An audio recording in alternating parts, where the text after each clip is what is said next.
à la fin des interventions.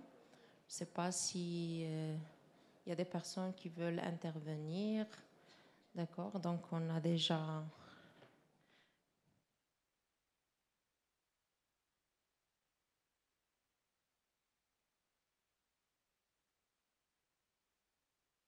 Une petite présentation.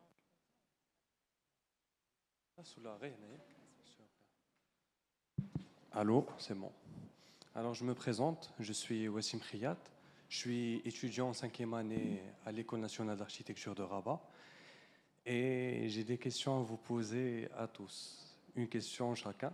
Je vais essayer d'être bref vu le temps qui manque.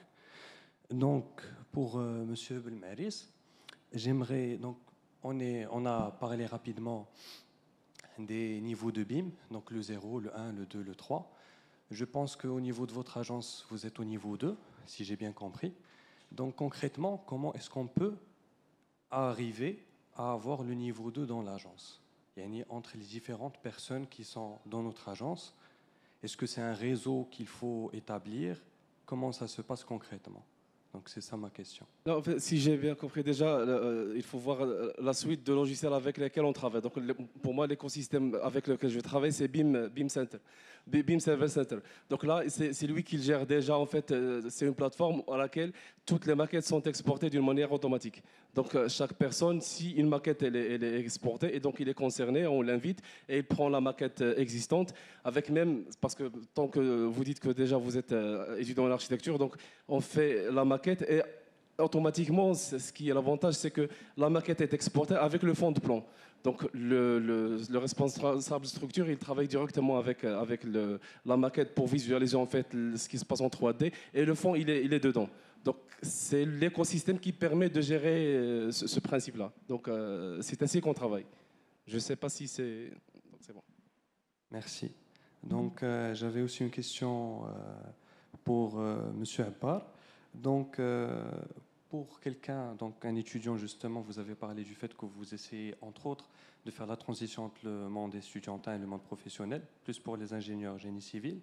Mais si pour un étudiant comme moi en architecture, il fallait passer par des stages, vous conseillerez quel chemin de stage? Donc commencer par BIM Modeler, puis ensuite BIM Coordinateur, puis BIM Manager, et chacun quel objectif se fixer. Donc si je veux bien évoluer le plus rapidement possible, mais de manière la plus efficace aussi. Donc, quelle période vous conseillerez pour chaque échelle?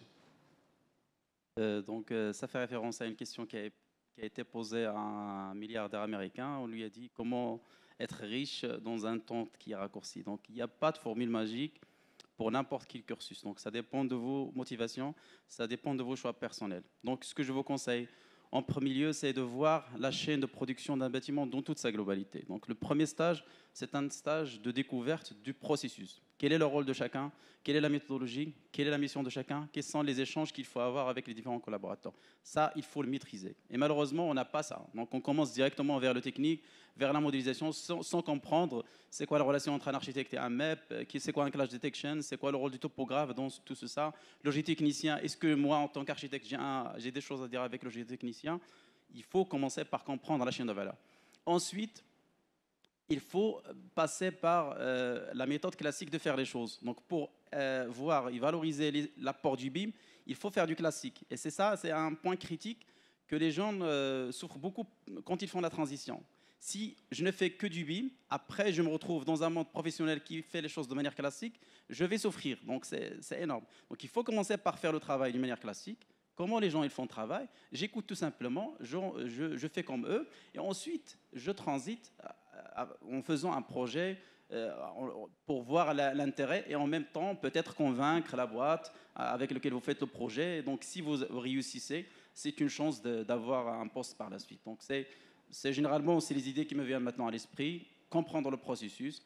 Il faut tout d'abord donc commencer à faire le travail classique avant de transiter vers l'utilisation des outils BIM. Voilà. Merci. Maintenant, je pense que ça va être la question pour Monsieur Ganadi. Donc, vous en avez parlé rapidement, je pense, lors de votre présentation. Vous avez parlé de l'intelligence artificielle avec le BIM. Donc, c'était la question que je voulais vous poser. Donc, comment est-ce que vous voyez le futur du BIM avec les capacités de l'intelligence artificielle? En quoi est-ce que ça pourra faciliter les choses et comment ça va impacter la manière de travailler le BIM? Alors, je voulais juste ajouter une chose par rapport à la formation. Et vu que je suis architecte, je vous comprends très bien. Alors, le BIM, si on veut simplifier les choses, c'est construire avant de construire. Et donc, c'est construire dans un environnement digital avant de commencer à construire réellement. Et donc, il faut d'abord savoir construire. Ok. Et donc, il faut de l'expérience, surtout dans des chantiers. Comment vraiment réaliser du projet pour commencer, bien sûr, à digitaliser un projet. Et donc, généralement, le parcours à faire, c'est certainement commencer comme un BIM specialist, on va dire, c'est un BIM modeler avec plus de compétences, qui comprend un peu toute la méthodologie, et puis faire petit à petit votre parcours BIM coordinator, BIM manager, etc., etc. Alors, par rapport à la question que vous m'avez posée, donc voilà, sincèrement, je n'ai pas une réponse. Parce que simplement, on commence à découvrir l'apport de l'intelligence artificielle liée au BIM pour le développement des projets. On est actuellement dans une phase de représentation. Vous savez, il y a quelques solutions, par exemple des solutions sur le rendu. Il faut écrire des scripts, communiquer avec l'intelligence artificielle pour sortir certaines images de rendu, pas du tout réalistiques, ok, mais c'est juste, je pense, dans une phase plus conceptuelle. Il y a quelque chose qui est lié, par exemple, à le fait de transformer des formats 2D, PDF, CAD, etc., en maquettes automatiquement. C'est ce que se passe actuellement. C'est certainement, on commence à gagner du temps. On commence, par exemple, à reprendre tous nos projets, ok, et les digitaliser au lieu d'aller digitaliser manuellement chaque projet, etc., etc. Donc ça, par exemple, c'est une solution récemment développée. Je pense que certainement l'intelligence artificielle sera comme du doping. On va doper le BIM, mais quand on dope quelque chose, on doit doser le dopage pour ne pas sinon, on maîtrise pas après la méthodologie. Donc, il faut, selon moi, bien sûr utiliser l'intelligence artificielle, mais avec des limites. Voilà. Merci beaucoup. Donc, je pense la question pour Monsieur Maloufa, parmi tant d'autres, mais vu le temps. Donc, je voulais savoir comment se traduit la convention avec SIP Maroc. Donc, étant donné que je suis étudiant à l'ENA de Rabat, donc peut-être que ça va venir chez nous aussi à l'ENA de Rabat, savoir, bon, c'est pas de mon ressort, Donc, mais j'aimerais savoir comment ça se traduit et quels bénéfices sont donnés par rapport à ça aux étudiants. Est-ce qu'ils ont la licence, etc. Je pense que vous êtes mieux placé à répondre à cette question. Juste ponctualiser un point, que l'ENA Rabat, c'était la première école d'architecture au Maroc qui a signé un partenariat avec SIP Maroc en 2017. D'accord, on a commencé avec l'ENA Rabat. Je ne vais pas dire malheureusement, mais effectivement, il y avait plusieurs changements au niveau de la direction, au niveau des équipes, etc. On a travaillé en 2017, 2018, 2019, je pense jusqu'à avant Covid. Même on a repris un peu après Covid pour essayer de renouveler tout ce qui est accord. On a fait des formations sur place pour tout ce qui est simulation énergétique. On a organisé pas mal d'ateliers avec les professeurs, avec les étudiants. Mais je dis toujours qu'on doit trouver, je ne vais pas dire la bonne personne, mais une personne ou là, un professeur avec une volonté de développer des projets.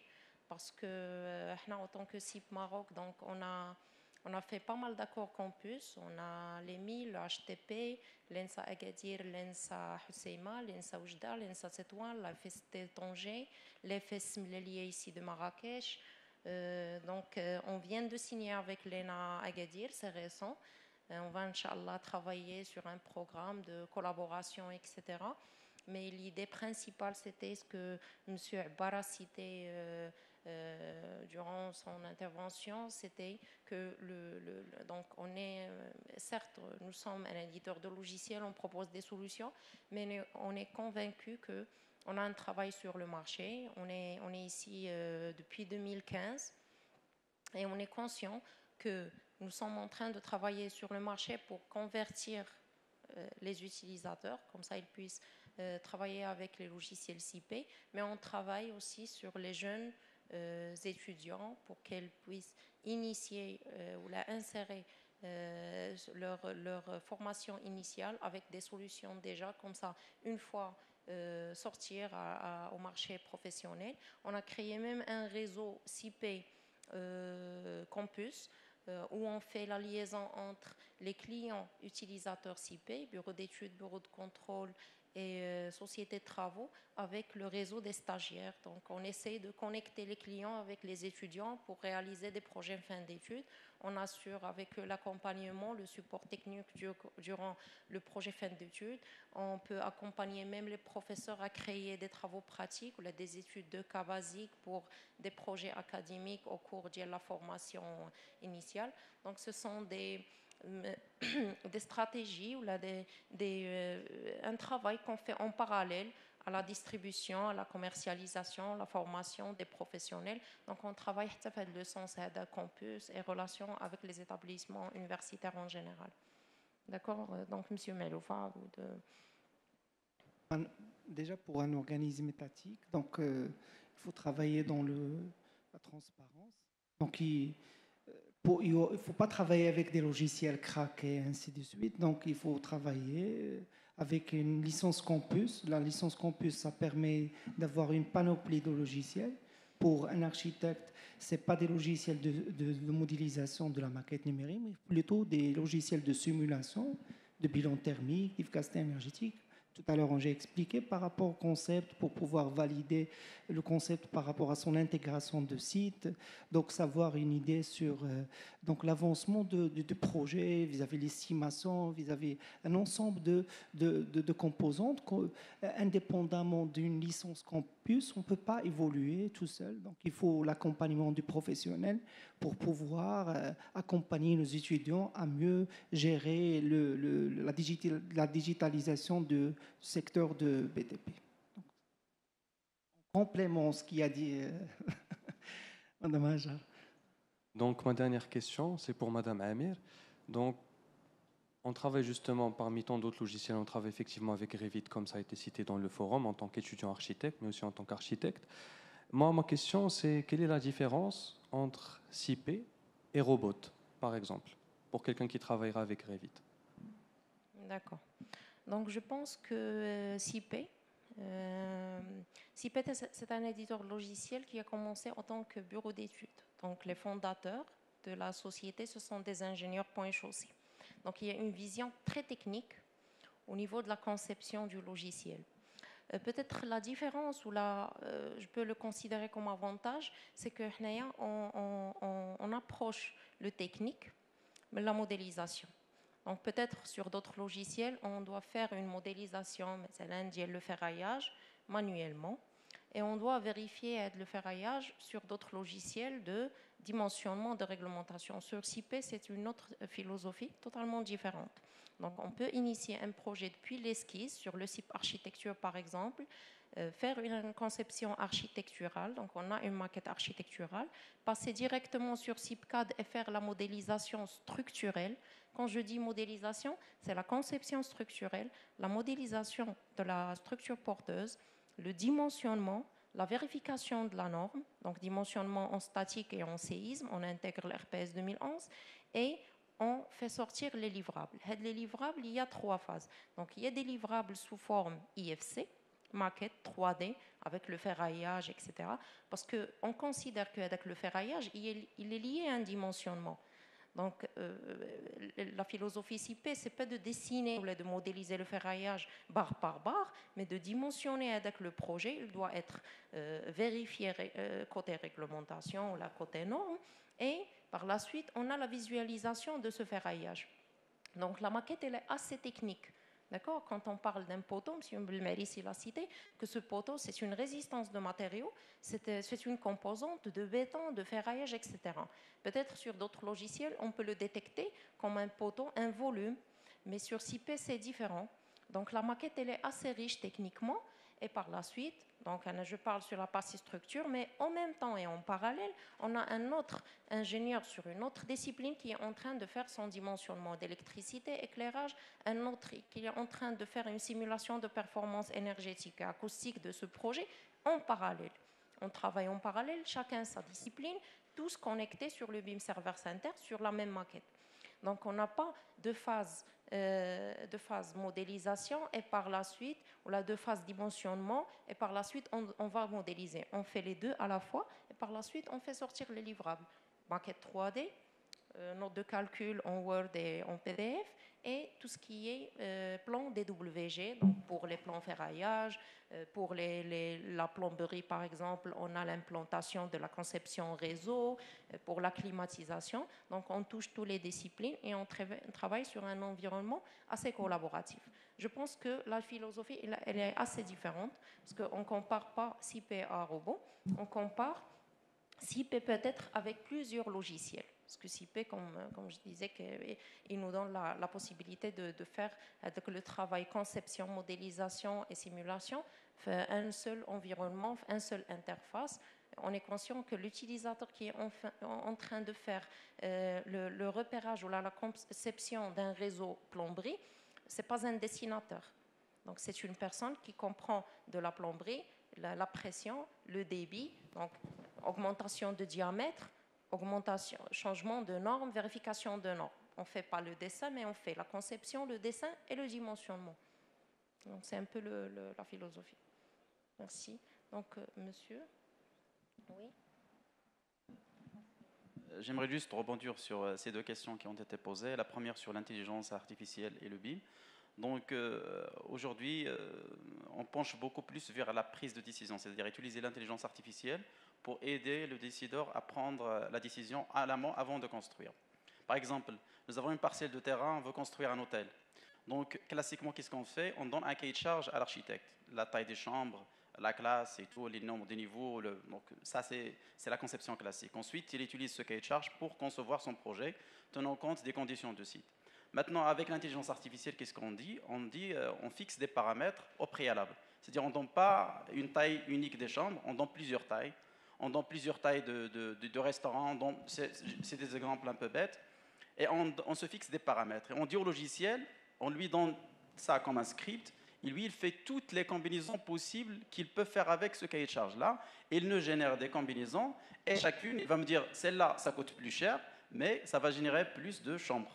Celle-là, ça coûte moins cher, mais le coût énergétique, ça va être plus important. Et ça nous donne une base de données pour prendre la décision avant même de commencer l'acte de construire. Donc ça, c'est un exemple pour l'utilisation de la conception. La deuxième, c'est concernant le choix de logiciels. Aujourd'hui, on a une infinité de logiciels.